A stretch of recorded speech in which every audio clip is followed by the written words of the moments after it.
Bonjour à tous, ici nous sommes donc devant un Salix alba, donc c'est les fameuses saules crevettes qui sont panachées. Alors ici on fait une vidéo consacrée à la taille de cet arbuste. Ici c'est un arbre qui a été planté il y a maintenant une année, donc il a été planté l'hiver dernier.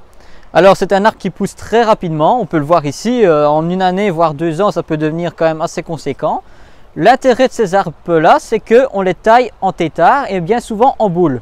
Donc ici le principe de la vidéo ça va être de le tailler très court pour pouvoir refaire une forme en boule.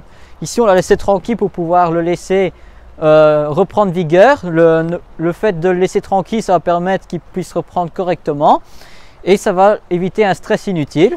Donc maintenant qu'il a bien repris, nous allons vous montrer comment le tailler. La meilleure période c'est en général au printemps, après la floraison, car c'est un arbuste qui fait des petites fleurs en forme de chaton.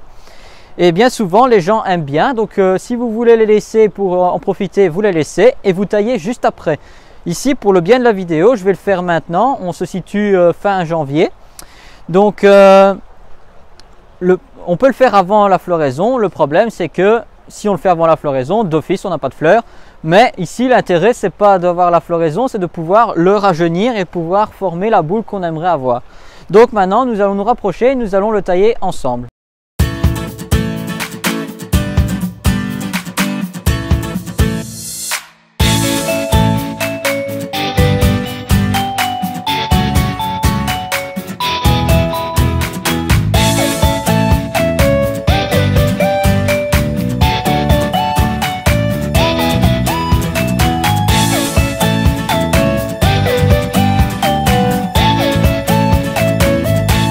Alors voilà, ici nous nous interrompons pour vous montrer comment couper une grosse branche sans forcément utiliser un coupe-branche, donc un ébrancheur.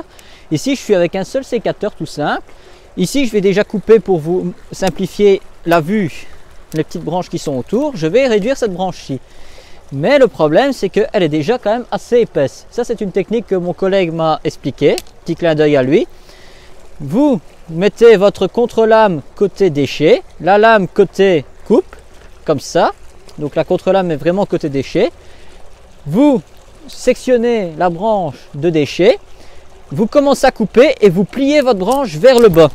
Et de cette manière, vous allez avoir une plus grosse force, ce qui va permettre de couper des branches quand même assez conséquentes. Voilà la petite astuce pour aujourd'hui. Alors maintenant, on continue le travail.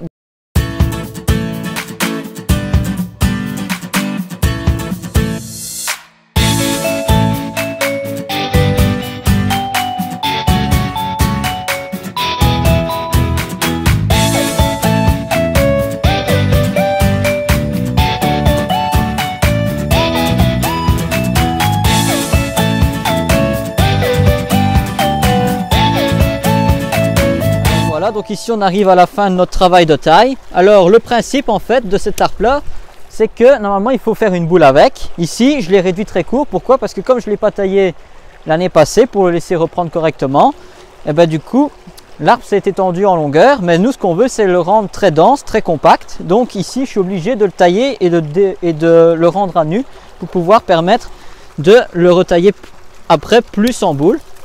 Mais vous allez voir qu'au printemps il va déjà bien rebourgeonner. Alors ici, même principe, on a 2 grosses branches, contre-lame côté déchet, on sectionne bien la branche du côté où on va la pencher et en taillant, on coupe et là on a une coupe bien nette sans abîmer notre arbre. Et là pareil, on va faire la même chose. Voilà, sans utiliser de coupe-branche. Alors ce qu'on essaye de faire quand on fait des tailles très courtes comme ça et qu'on veut former une boule, on essaye toujours de garder les charpentières les plus épaisses, les plus grosses, en gardant quelques petites branches plus fines pour la tête, les plus grosses vers le bas. Et alors on essaye de faire vraiment des branches de plus en plus fines et plus courtes pour vraiment former déjà notre pré-boule. Et alors on enlève après toutes les petites brindilles, toutes les petites branches faibles pour ne laisser que les branches qui ont une grosse vigueur. Donc par exemple ici la petite brindille qui est là, je la coupe là aussi. Ici en dessous pareil, je garde vraiment les branches les plus fortes, celles sur lesquelles vont se développer les branches secondaires. En fait c'est un peu le même principe qu'un bonsaï. Maintenant il y en a certains qui ne font pas cette taille là et qui coupent directement à la grandeur souhaitée et qui l'entretiennent de cette manière. Mais le problème, c'est que ceux qui font ça, généralement, ils ont tendance à oublier que l'arbre, quand il se développe naturellement et qu'on le taille d'une seule fois, les branches ont tendance à s'entremêler et à se croiser. Le problème, c'est que si deux branches se touchent et qu'elles se frottent au fur et à mesure, ça peut créer des blessures et des portes ouvertes aux maladies et aux virus. Donc c'est mieux de pouvoir revenir sur la charpente pour pouvoir bien aérer la structure de votre arbre, ce qui va permettre après, quand vous taillerez de plus en plus, d'avoir déjà une belle ramure. Donc voilà, la vidéo est maintenant terminée. Nous ferons une autre vidéo pour vous montrer l'évolution et en même temps vous expliquer donc la plantation, comment on a effectué et quel sol ça a besoin, etc. Donc merci de nous avoir écoutés et à très bientôt pour une nouvelle vidéo. Au revoir.